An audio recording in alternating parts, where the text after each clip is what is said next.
how to design for student engagement in your online learning courses. Check it out.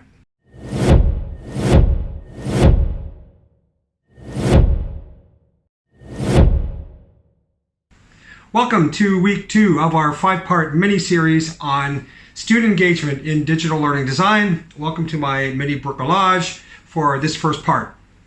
This week, your mindset is about first impressions, especially with that first module. Okay, so what's your hook? What's your hook? What's your hook? What's your hook? What's your hook?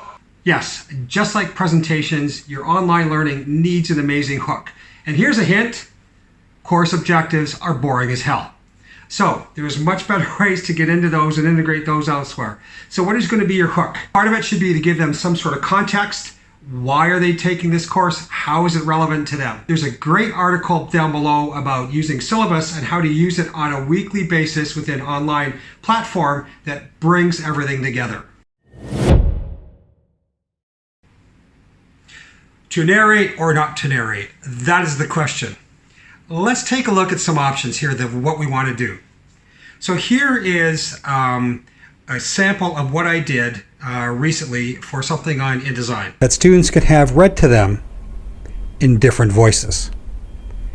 Technically, this is not a built-in feature within InDesign. But other software can do the recordings. Then these are embedded in the document and triggered by interactive buttons. Okay, very cool and a lot of fun. However, just because you can do narration in certain software, or it's easy to do narration in certain software, doesn't mean it should be on all the time. Reading is huge, not just listening. So maybe make it optional so that the little icon is there, they can listen to it or not.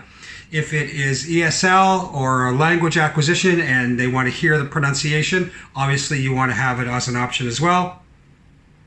And certainly if there is if it's a complex video, and people need to hear it a couple times, maybe they need to either see the text to the video or hear the narration of a pretty intense text. For this last section on first impressions, let's talk a little bit about interactivity. So what does that mean for an online classroom? Well, it's not little beeps and boops and things moving around, okay? Interactivity, think about a video game versus TV.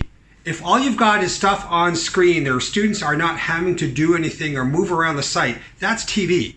Interactivity is a video game. So how can you keep students engaged in terms of actually doing things or tasks or whatever it is connected so that the site is not static to them? A few tech options, right? What can they do? Can they listen to audio? Can they click it on and off? Can they click video on and off or watch it at any point in time? Or can they choose what videos they want to watch? Can they go to discussion boards? Can they go to forums? Can they either do a survey and see the results, or can they create a survey and see the results to get into the back end of it, say on Google Forms? And then lastly, what are the response options? In other words, when you're doing tests or when you're doing tasks, how can they respond? Is it just written? Can they do video? Can they do PowerPoint? Can they make music? What are the different ways they can respond to your different tasks? And it's always remember to please feed their curiosity.